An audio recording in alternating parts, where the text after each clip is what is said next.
So, starting with the mini carrot cakes, the instructions tell you first to preheat your oven, which I have done. The next thing to do is get the muffin cases into the muffin tin, but I will do that in a minute. I think a bit like other dishes that we prepare, let's prep all the vegetables and everything else first, and then when we're ready to cook, we can get those other bits ready. So the first thing you're going to need is your carrots. Now, I normally halve the quantities needed in this recipe when we cook this in school, because obviously you're sharing a kitchen and we're sharing ovens, but because I'm at home, I'm going to do the full amount.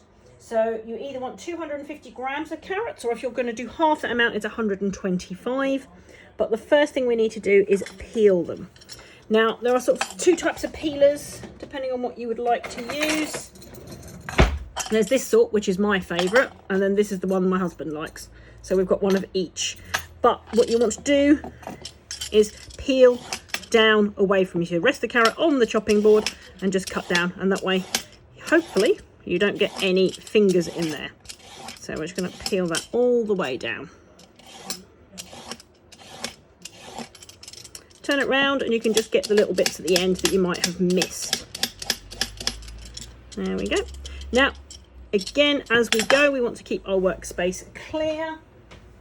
So I'm going to grab a bowl. It's going to double up as our food waste bin, so I can put those scraps in there.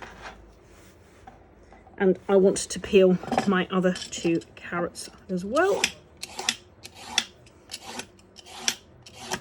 Now, the weight of the carrots, you know, a few grams either way is not going to hurt. So you'll just end up with slightly bigger or slightly smaller muffin cake, mini carrot cakes. So it doesn't really matter. So once we have completely peeled them,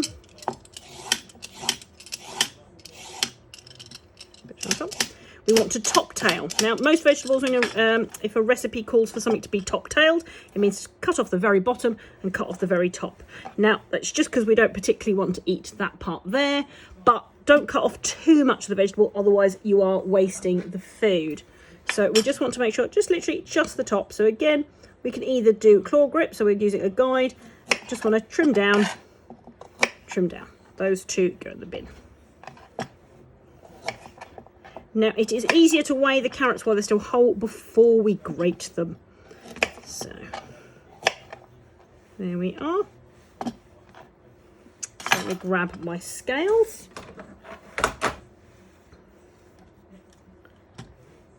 Turn them on. Wait for them to zero. Make sure it's in the right.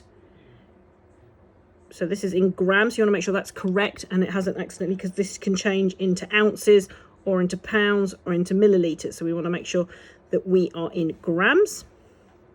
Then we can weigh them. So it's just under, but 235, 234 grams. We want 250, but that will be plenty. Next now I want to coarse grate these, so I'm going to use this side. If you want it more finely grated, if you're not a huge carrot fan, you might want to use this side. Either side is fine. So again, different types of graters. So I've got this one. I've got a flat plain grater, and the ones that we use in school are the ones that look like trapeziums. So it's fine. So any of these, you don't want to go too fine, otherwise you end up with a bit of mush. So I think I'm going to go with these.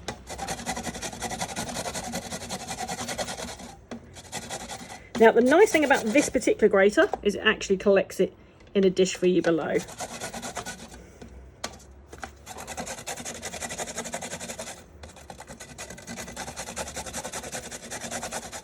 We can have a try on the finer side and see if we prefer that.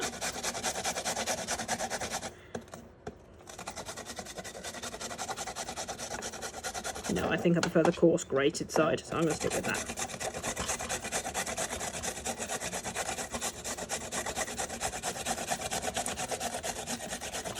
Obviously, be careful as you get toward the end. We don't want any knuckles or bits of finger being grated into our cake, so do be careful.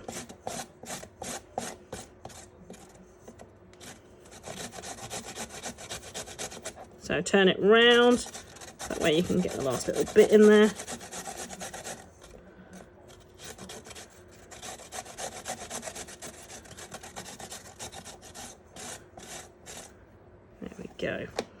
Now I'm going to put that carrot straight into my mixing bowl.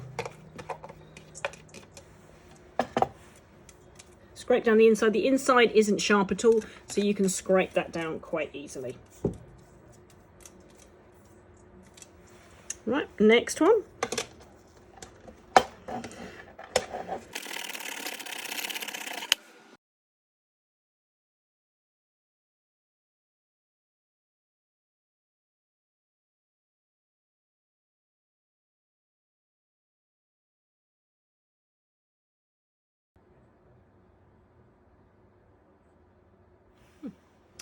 So now we're going to weigh out the butter because we're going to melt this.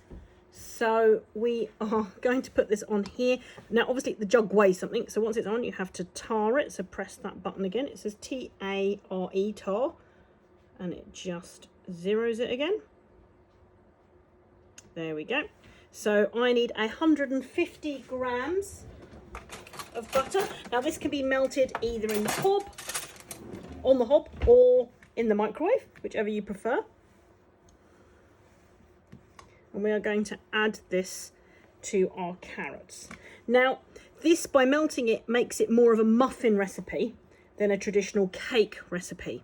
So if you needed to, you could use vegetable oil, but the salt in the butter gives the cake more flavour. But if if you're struggling to get butter, you could use oil.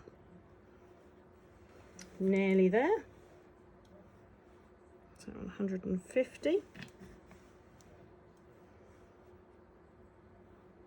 Not quite, tiny bit more. Now I'm using clover, which is a sort of a fat spread rather than butter, but you could totally use butter as well. There we go, fabulous.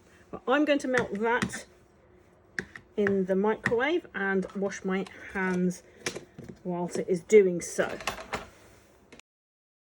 While we are waiting for our butter to melt, we can now put this on, and again we need to zero it, and we can add our sugar. Move over so you can see better. Now the recipe calls for 200 grams of sugar. I need a spoon, a very large bag of sugar.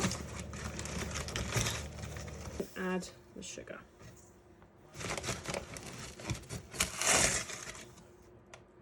Don't worry if you've got the odd big lump like that, we can just crumble that straight down.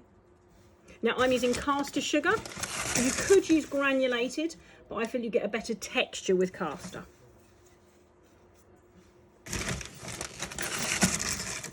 I'm gonna have to wash my hands again.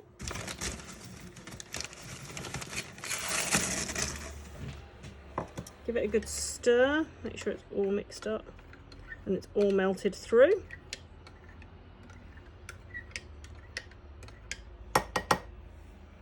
Pour that one as well. Now we're going to give that a good mix together, just with either a wooden spoon or a spatula. So our carrots get coated in the sugary glaze. Fabulous. So next we are going to add the flour, cinnamon, and baking powder. Now you have a choice. Let me just move this out of the way for a second. Now at the beginning, in the first shot, you would have seen that I have both self-raising and plain flour. Generally a recipe will tell you to use self-raising. If it just says flour, it means plain. Now you can either use plain flour, but then you need to add your own raising agent such as baking powder, or you can use self-raising depending on which one you've got. Either is fine. I'm going to use the self-raising because I find it a little bit easier, but this combination works just as well.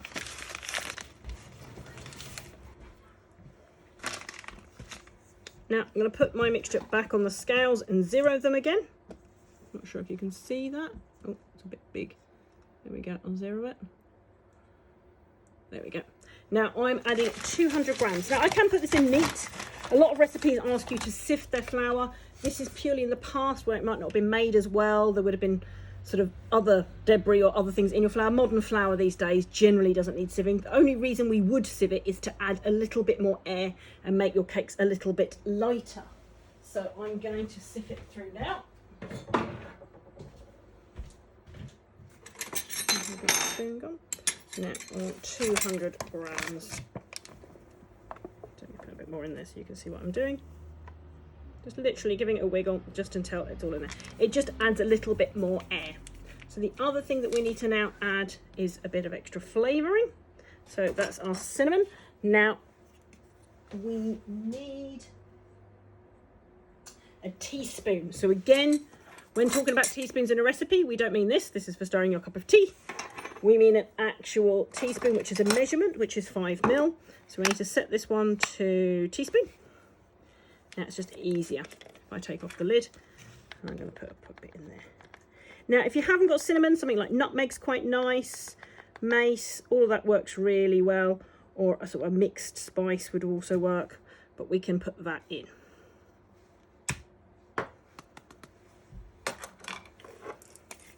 At this point, if you're using plain flour, you would need to add your raising agent, which is baking powder, but we're using self-raising, so we don't need to worry. So again, we're going to give that a really good stir.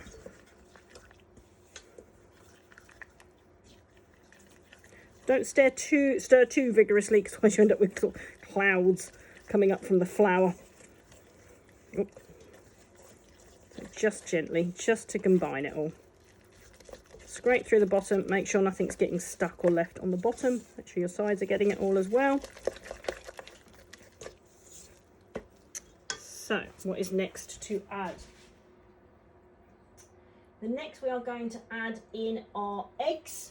So we need 2 eggs. Now again, you can add the eggs directly into the mixture, or you can whisk them up and give them a little beating before we add. And again, it just adds a little bit more air to what we are making.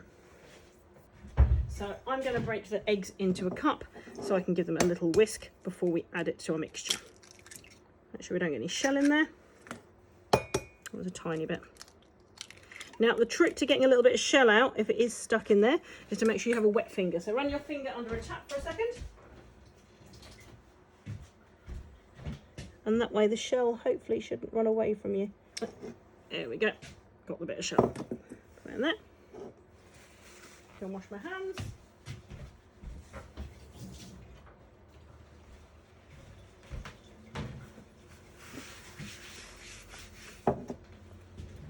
Now you can use a whisk or a fork just to beat some air into this. Just break up the yolk.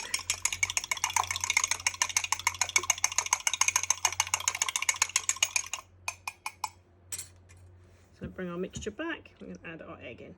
Now our egg will help set the mixture when it is in the oven.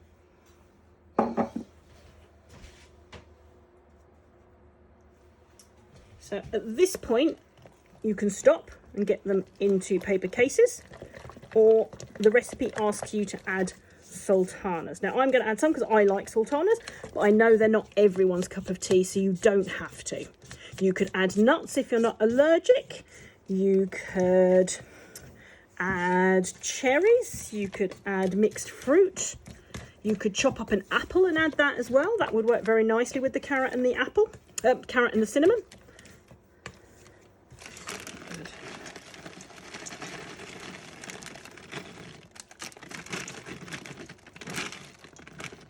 Yeah, slightly too many. Ooh, take a few back out. There we go. 130, that'll be fine. Again, give that a good stir. Now this adds extra sweetness, so you might find with the raisins you could cut down the amount of sugar that we added at the beginning.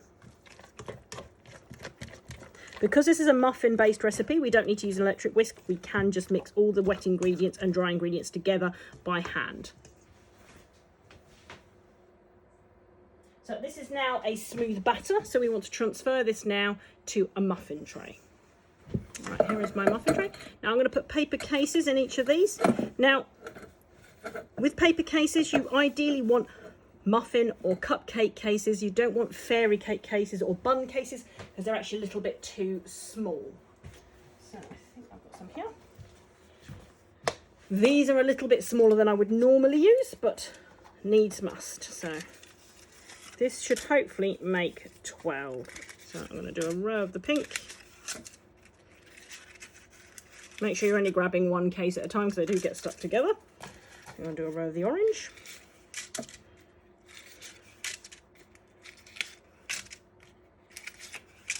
think we've already used up the green, so I shall do a row of the blue.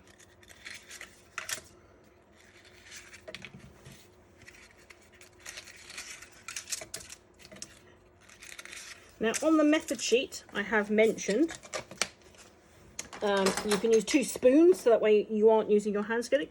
I quite like using the sprung-loaded ice cream scoop. One of those level is the perfect amount for most cupcakes. It leaves sort of enough room on the top if you want to add a frosting. So we turn that around so we can see. So I use the edge of the bowl just to sort of level it off. So it's not a heaped teaspoon. It's, you can't really see there, but like that. Then the nice thing with this is I do that and it takes it out for me. It means all your cakes come out more or less the same size. So there's no fighting over which one is bigger. Other things you can add to this would be like mixed seeds. So sesame seeds, sunflower seeds. This would sort of increase the fibre content of the cake. So again, it would be quite good as part of your diet. Makes a good breakfast. And if you could reduce the amount of sugar that the original recipe calls for.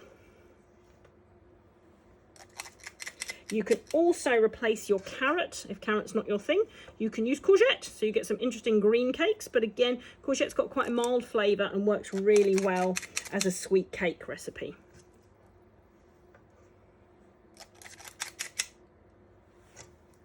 Ooh, might get a few more than 12 out of this.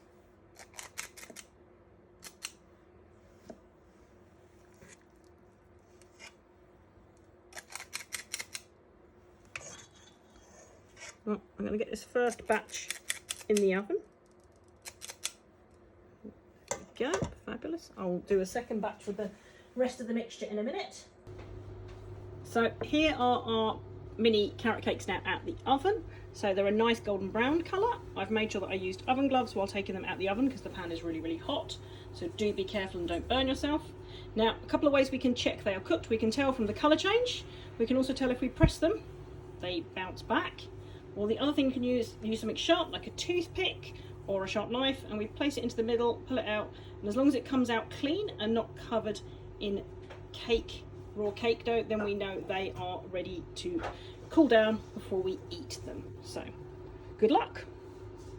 Now the final thing is, obviously, if you are going to cook at home, just like in my kitchen at school, you also have to clean up the mess afterwards. That isn't anyone else's responsibility but yours. So have fun.